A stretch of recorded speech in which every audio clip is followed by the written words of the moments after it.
राज्यातील सत्ताधारी महायुतीत कुरबुरी वाढू लागल्यात। भाजपनं अनेक ठिकाणी शिंदे सेनेच्या नेत्यांना आणि पदाधिकाऱ्यांना गळाला लावण्यास सुरुवात केल्यानं शिंदे सेनेत प्रचंड नाराजी आहे। या नाराजीचा स्फोट 2 दिवसांपूर्वी झाला।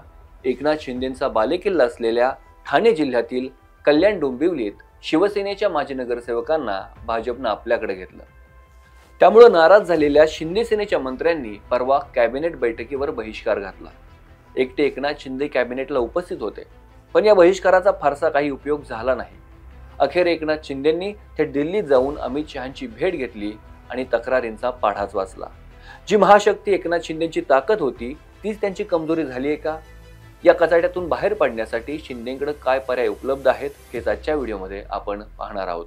नमस्कार, मी सूरज सकुंडे आणि तुम्ही पाहताय महाराष्ट्र टाइम्स ऑनलाइन। महाराष्ट्रानं आतापर्यंत अनेक सरकारं पाहिली आहेत। एका पक्षाची आघाडी तसेच युतीची सरकारं राज्यात होऊन गेलेत, पण सत्तेतील एका पक्षाच्या सगळ्या मंत्र्यांनी कॅबिनेटवर बहिष्कार घातल्याचा प्रकार आज तागायत घडलेला नव्हता। यावरूनच शिंदे सेनेतील नाराजीची कल्पना येईल।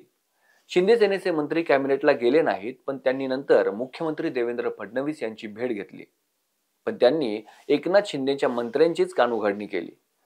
उल्हासनगरमधून सुरुवात तुम्ही केली याची आठवण देवेंद्र फडणवीस यांनी त्यांना करून दिली। मुख्यमंत्री फडणवीस यांनी शिंदेच्या मंत्र्यांना झापलं। त्यानंतर एकनाथ शिंदेंनी थेट दिल्ली गाठली आणि केंद्रीय गृहमंत्री अमित शहांची भेट घेतली। शिवसेनेत बंड केल्यावर महाशक्ती आहे पाठीशी असं म्हणणारे शिंदे आता त्याच महाशक्तीकडून मिळणारे दणके सहन करतायत, पण महाशक्तीकडे जाण्यावाचून त्यांच्याकडे पर्याय देखील नाही। शहांनी शिंदेंना भेटीसाठी वेळ दिली, जवळपास 50 मिनिटं चर्चा केली, पण या भेटीतून शिंदेंच्या हाती फारसं काही लागलेलं दिसत नाही। 2029 मध्ये भाजपला महाराष्ट्रात स्वबळावर लढायचंय। खुद्द अमित शहांनीच याबद्दलची घोषणा केली आहे। गेल्याच वर्षी त्यांनी आपले इरादे स्पष्ट केलेत। महाराष्ट्रात कुबड्यांची गरज लागत नाही असंही शहा गेल्याच महिन्यात महाराष्ट्रात येऊन सांगून गेलेत।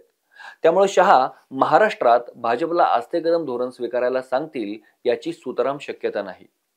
महाशक्तीच्याच आदेशावरून प्रदेशाध्यक्ष रवींद्र चव्हाण राज्यात पक्षविस्तार करत आहेत। एकनाथ शिंदेंनी त्यांची तक्रार केल्यानं अमित शहा त्यांना पक्षविस्तार थांबवण्याच्या सूचना देतील असं होण्याची शक्यता धुसर आहे। ठाकरे हिंदुत्वापासून दूर गेल्यानं त्यांची साथ सोडली आणि भाजपसोबत युती केली असं शिंदे यांनी फुटीनंतर सातत्यानं सांगितलंय। त्यामुळे भाजपची साथ सोडणं शिंदे यांच्यासाठी अवघड आहे।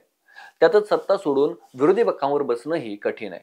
त्यासाठी किती नेत्यांची तयारी असेल हा प्रश्न आहे।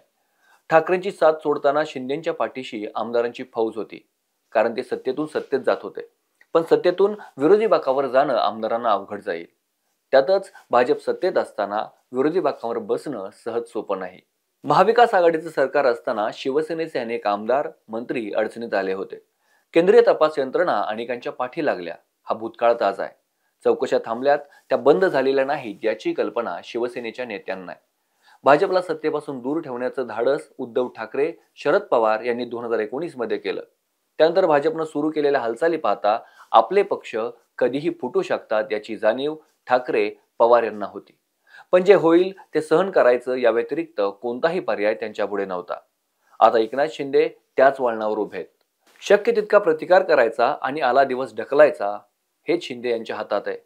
एकंदरीतच एकनाथ शिंदे यांच्या आजपर्यंत पाठीशी असलेली महाशक्ती त्यांच्या पाठीमागे लागली। बाकी हा व्हिडिओ तुम्हाला कसा वाटला ते नक्की सांगा। व्हिडिओ आवडला असेल तर शेअर करा आणि महाराष्ट्र टाइम्सच्या YouTube चॅनेलला सबस्क्राइब करायला विसरू नका। धन्यवाद।